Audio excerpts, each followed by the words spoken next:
Hi student, मैं हूं अंकित शर्मा और स्वागत करता हूं आपका हमारे YouTube चैनल में जिसका नाम है वायरलेस स्टडी। तो वीडियो स्टार्ट होने से पहले मैं आपको बता दूं कि ये जो संख्या पद्धति नंबर सिस्टम जो आज मैं आपको पढ़ाऊंगा ये कंपटीशन जो एग्जाम लेवल के लिए है उनके लिए है। तो इसके लिए देखिए हम संख्या पद्धति पहले पढ़ते हैं। ये 3 या 4 पार्ट में पूरा होगा तो आप इनको देखिएगा, जरूर इसको समझिएगा क्योंकि ये बड़ा ही डीपली पढ़ाया जाएगा। जो भी आपके क्वेश्चन आते हैं कंपटीशन एग्जाम में वो सारे क्वेश्चन यहाँ पे आपको बताए जाएंगे। तो देखिए संख्या पद्धति स्टार्ट करने से पहले बता देता हूँ आपको कितने पार्ट्स में इसको पढ़ना पड़ेगा। तो सबसे पहले हम पढ़ेंगे इसके अंदर प्राकृत संख्याएं।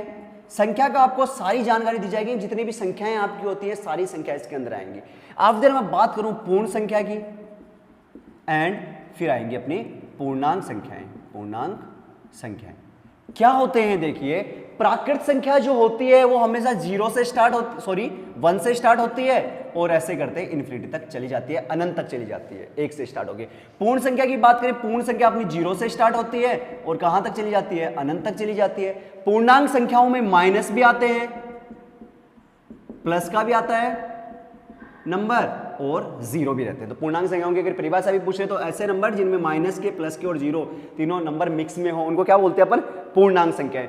जो प्राकृत संख्याएं होती हैं इनको हम इंग्लिश में बोलते हैं नेचुरल नंबर, इनको होल नंबर और इनको बोलते हैं हम इंटीजर्स। इसलिए प्राकृत संख्याओं को हम एन से डिनोट करते हैं। अब देखिएगा प्राकृत संख्याएं। अब प्राकृत संख्याओं के बारे में अगर आपको पूछ लिया जाए कि सबसे छोटी प्राकृत संख्या अपनी क्या है तो अपन क्या बताएंगे? 1 है, 1 है। पूर्ण संख्या की बात कर लेंगे, सबसे पूर्ण संख्या अपनी क्या होती है? सबसे छोटी पूर्ण संख्या तो क्या होती है अपनी? 0 होती है। पूर्णांक संख्या में हम नहीं बता पाते कि सबसे छोटी पूर्णांक संख्या कौन सी होती है, कि माइनस के अनंत तक होती है। तो हमें क्या पता कि माइनस में अनंत में कौन सा माइनस का नंबर सबसे छोटा होगा। तो ये बात थी इनके सबसे छोटे होने की। तो पहला क्वेश्चन तो यहीं से ही बन जाता है कि सबसे छोटी पूर्ण संख्या कौन सी है। तो हम डायरेक्ट यहां देख के बता सकते हैं कि कौन सी है? 0 है। तो ये आपको लर्न करना होगा। हम प्राकृत संख्याओं में पढ़ेंगे अपनी भाज्य संख्याएं और कौन सी संख्या? अभाज्य संख्या। वैसे एक्चुअल में इसका पार्ट नहीं होती है, लेकिन हम इनसे क्या कर रहे हैं कि एक बार सेपरेट बन जाए, एक सेपरेट पोर्शन बन जाए। हम इसके अंदर पढ़ लेंगे सम संख्या, विषम संख्याएं, जो आपको मालूम है कैसे पढ़े जाएंगे, कैसे क्या होती है सम संख्या, विषम संख्या।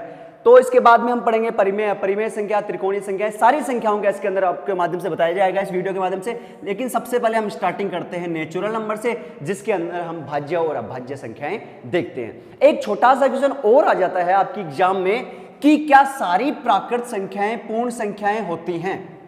एक क्वेश्चन ये आता है कि जितनी भी प्राकृत संख्याएं हैं क्या सारी की सारी पूर्ण संख्याएं होती हैं? तो देखिएगा कोई भी प्राकृत संख्या आप उठा के देख लो। अगर 4 उठाई आपने तो 4 इसमें भी आता है, 1 को यहां से उठाया तो 1 इसमें भी आता है। तो ये बात बिल्कुल सही है कि सारी की सारी प्राकृत संख्याएं पूर्ण संख्याएं होती हैं।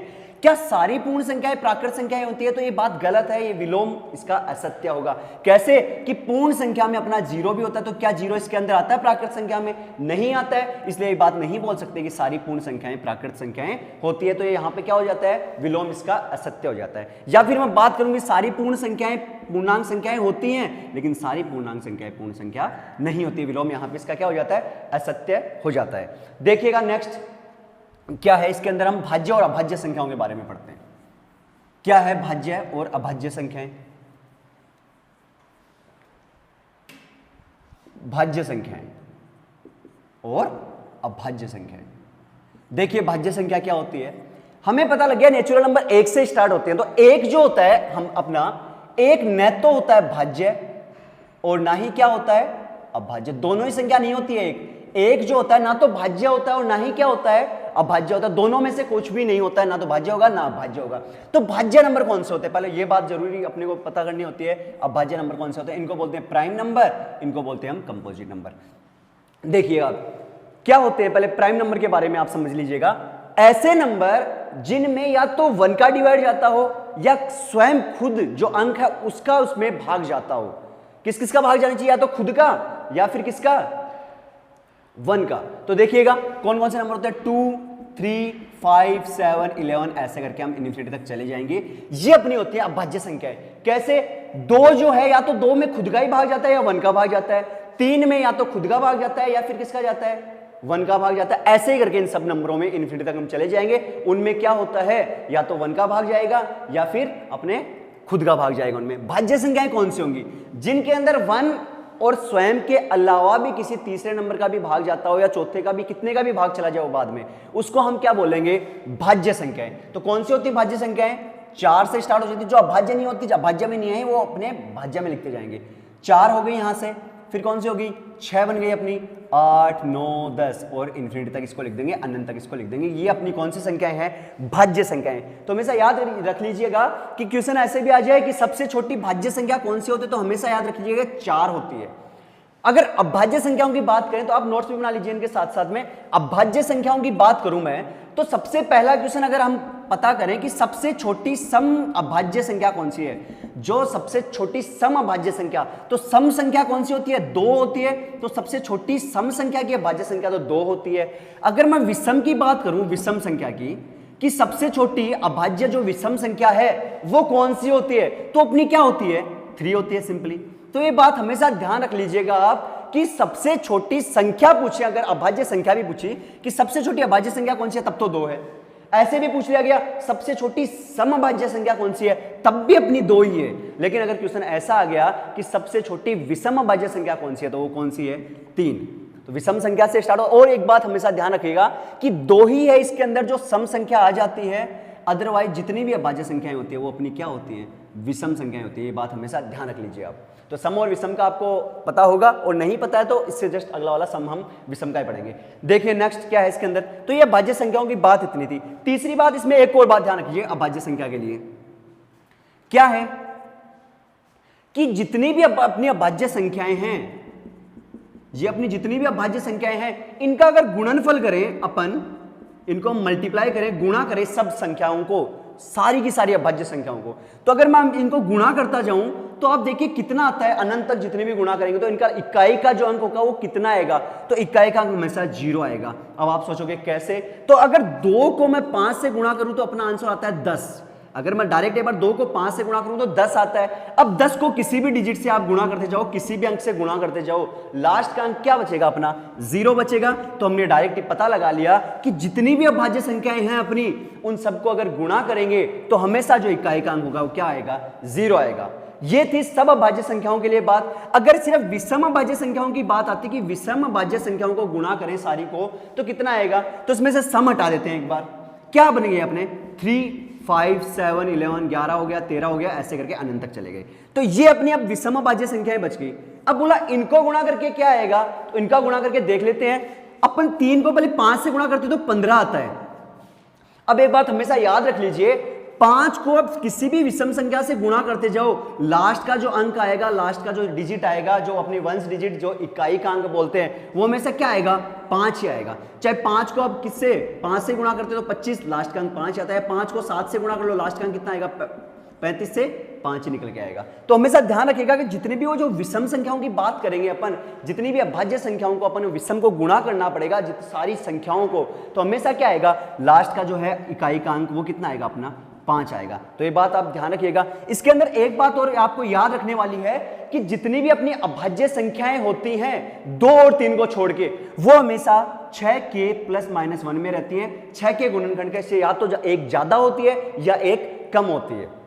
जैसे मैं बात करूं यहां पे सिंपली 13 की, तो जो 13 है, 13 कैसे आया, 2 × 6 + 1 से ही तो आया है कि 6 दूनी तो 12 बन गए और अपना 1 एक्स्ट्रा बच गया। क्या हो गया कि 6 का इसका अगर भाग दोगे अभाज्य संख्या में, तो या तो 1 से शेषफल बचेगा या फिर 5 से शेषफल बचेगा। ये आप नॉर्मली याद रखना कि ±1 का क्या रोल है यहाँ पे। तो बस आप सिंपली याद रख लीजिए कि 6 के +1 में क्या होते हैं, ±1 में ही अभाज्य संख्याएं डिनोट होती हैं। अभाज्य संख्याओं को इसी में ही रखा जाता है, 2 और 3 को छोड़ के। कोई सी भी अभाज्य संख्या उठा लो, चाहे 5 उठा लो, 5 कैसे आया है, 6 को 1 से गुणा करके 1 माइनस कर दिया। ये देखिए 6 का गुणज में आ गया और 6 के गुणज से 1 कम हो गया। तो तीसरी बात आपको ये याद रखने वाली है। चौथी बात है आपकी अभाज्य गुणनखंड संख्याओं की, जो आपको याद रखना है हमेशा के लिए, और वो ये है कि 1 से लेकर अगर 25 अभाज्य संख्या हो, 1 से 50 तक, 1 से 75 तक, या फिर 1 से 100 तक, या फिर 100 से 200 तक, आप इनको याद रख लीजिए कि 1 से 25 तक 9 अभाज्य संख्याएं होती हैं, 50 तक 15 होती हैं, फिर 21 होती हैं, फिर 25 होती हैं और फिर 21 होती हैं। ये बात आप हमेशा याद रखिएगा। क्या कि 1 से 25 तक अभाज्य संख्या कितनी होती है, डायरेक्ट पूछ लिया जाए तो आपको डायरेक्ट बता देना है 9 होती है। 1 से 50 तक की बात करें तो 15 होती है। 75 की बात करेंगे 1 से 75 तक कितनी होती है, 21 होती हैं। ऐसे 100 तक 25 होती हैं और 100 से 200 तक भी आप याद रख लीजिए कितनी होती है अपनी अभाज्य संख्याएं, 21 होती है। आपको सिंपली इनको लर्न रखना है ताकि कोई भी अगर एग्जाम में कुछ भी क्वेश्चन पूछ लिया जाए कि 1 से 75 तक कितनी अभाज्य संख्याएं होती है तो आप डायरेक्ट बता सकते हो कि 21 अभाज्य संख्याएं होती हैं। इसके बाद में इसमें एक इंपॉर्टेंट नोट और है कि 5 या 5 से बड़ी कोई भी अभाज्य संख्या हो, 5 या 5 से बड़ी कोई भी अभाज्य संख्या हो, अगर उसका हम वर्ग करें, वर्ग करने के बाद में अगर उसमें चॉइस का भाग देते तो हमेशा शेषफल क्या बचता है अपना, शेषफल हमेशा क्या बचेगा, 1 बचेगा। आप हमेशा याद रखिएगा कोई भी अगर 5 या 5 से बड़ी संख्या है अभाज्य संख्या, उसमें अगर आप भाग देते हो चॉइस का तो हमेशा शेषफल क्या बचेगा, 1। जैसे 5 से बड़ी संख्या मैं 7 का ले लेता हूं, 7 होती है अभाज्य संख्या, 7 का होता है अपना स्क्वायर जो वर्ग है 49 में चॉइस का भाग दे देते हैं, 2 बार गया 48 1। तो हमेशा ध्यान रखिएगा कि 5 या 5 से बड़ी कुछ भी, जैसे क्वेश्चन आ गया अपना कि बताइए, ये बताइए कि कोई एक अभाज्य संख्या मैंने यहां से उठा ली 101, इसका स्क्वायर किया, इसमें चॉइस का भाग देंगे तो कितना आएगा, तो डायरेक्ट आपको क्या बता देना कि उत्तर इसका 1 ही आएगा। दूसरी बात अभाज्य संख्याओं के लिए, अपनी भाज्य संख्याओं का काम इतना ही था। अब अभाज्य संख्याओं के बारे में हम थोड़े से नोट्स पढ़ रहे हैं। उसके बाद में अगर बात करें अभाज्य संख्याओं के बारे में तो एक होता है कोनोनिकल। क्या होता है देखो कोनोनिकल,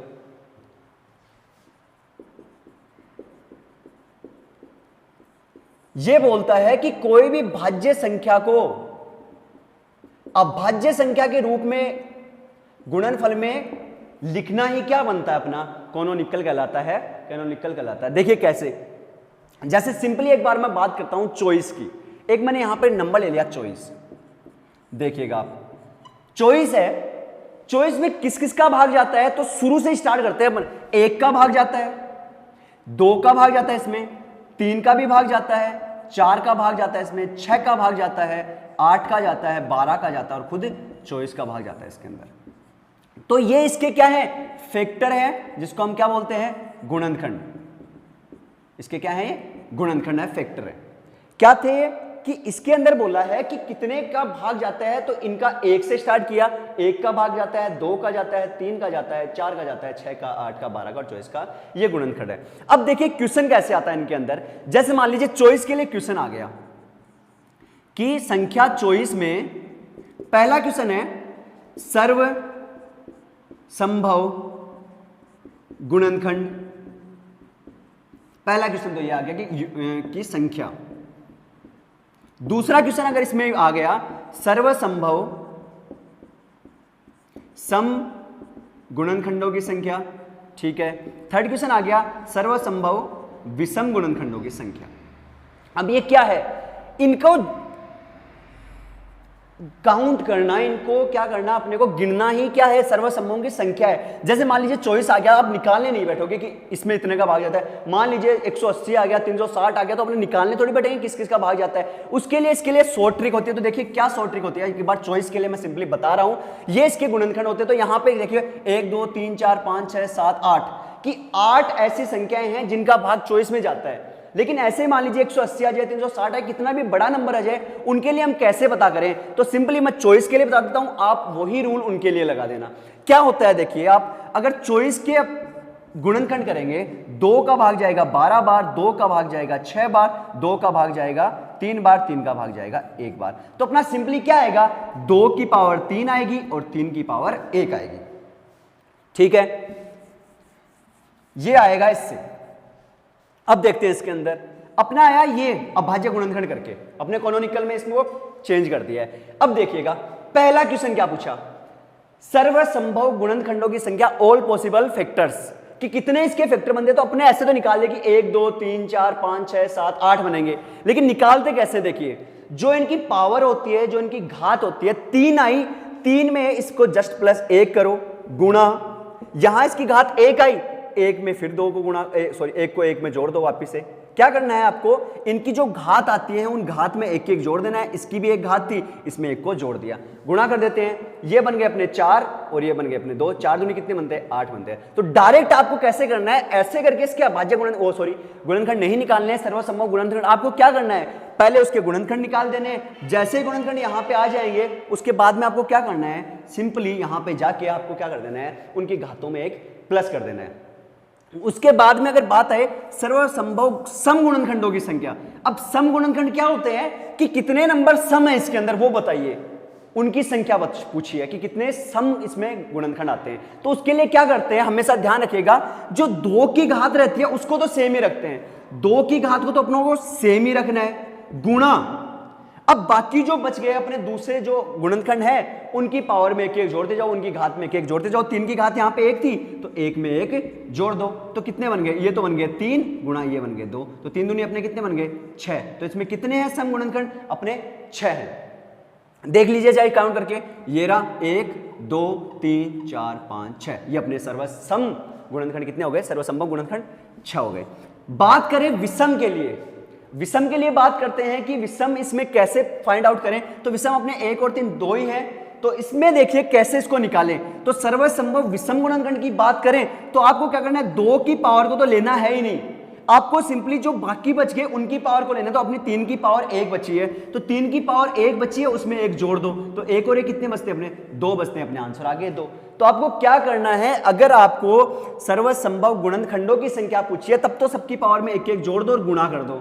सम गुणनखंड पूछ लिए तो आपको क्या करना है, 2 की पावर को तो सेम रखना है, बाकी की पावर में 1 1 जोड़ देना है, तो इससे आंसर आ जाएगा। बात करें थर्ड विषम की, तो विषम में क्या होता है, 2 को तो लेना है ही नहीं, 2 की पावर को, बाकी की पावर को लेको आपको क्या कर देना है, 1 जोड़ के आपको गुणा कर देना है। तो यहां पे तो 1 ही था, 3 की पावर, तो यहां पे गुणा करने की नौबत ही नहीं, हमने 1 को 1 से प्लस कर दिया, अपना आंसर 2 आ गया। इसी के चलते अगर मैं बात करूं, आप सब में ये निकाल के देखिए, बात करते हैं इनके योग की। जैसे मान लीजिए चॉइस के लिए हम कर लेते हैं, चॉइस के लिए पहला क्वेश्चन कि सभी सर्वसंभव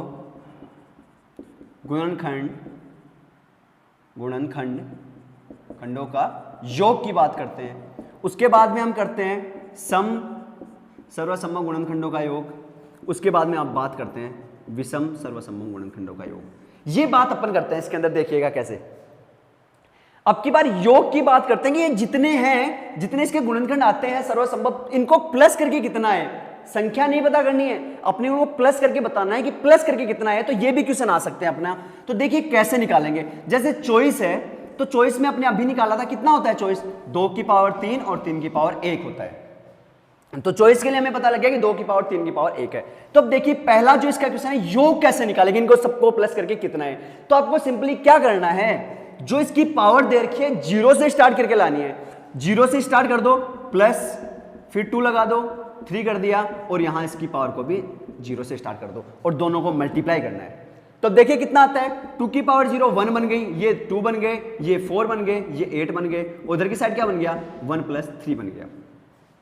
इनको प्लस कर लेंगे अपन, ये बन गए 3 3 और 4 7 7 और 8 अपने बन गए 15 और ये बन गए 4 15 4 जा कितने बन गए अपने 60 बन गए। तो इनको चाहे प्लस कर दो तो भी 60 आएंगे, चाहे इनको प्लस कर इनको भी कर लिया तो कितने आ गए 60 आ गए। तो सर्वसंभव गुणनखंडों का अगर योग हमें निकालना हो तो अपन क्या फॉर्मूला लगाएंगे कि जो जितनी इनकी पावर है 0 से उठा के लगेंगे और प्लस प्लस प्लस करके देन आफ्टर उनको मल्टीप्लाई कर देंगे दोनों पावर को।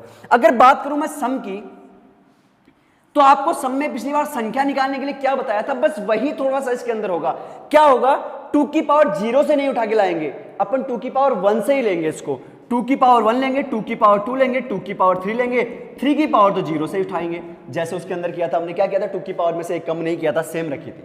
तो जैसे इसको किया अपन ने, 2 की पावर 1 2 बन गई, ये 4 बन गए, ये 8 बन गए, और ये क्या बन गया 1 + 3 बन गया। तो इनको प्लस किया अपने, ये बन गए 6 और 8 कितने बन गए अपने 14 प्लस मल्टीप्लाई 4। इनको अपन क्या कर देंगे, सिंपली मल्टीप्लाई कर देंगे तो अपना आंसर आ जाएगा। ऐसे अगर विषम की बात करें, विषम का अपने को योग निकालना होता अपने को, तो विषम का योग निकालने के लिए, संख्या निकालने के लिए 2 को छोड़ दिया था, तो अपन योग निकालने के लिए 2 को तो छोड़ देंगे, सिर्फ 3 को रखेंगे। और 3 को कहां से उठाएंगे, 3 की पावर 0 से और 3 की पावर 1 से। तो 1 + 3 बन गए 3 बन गए, जो 4 होते हैं, जो यहां पे भी आप देख सकते हो।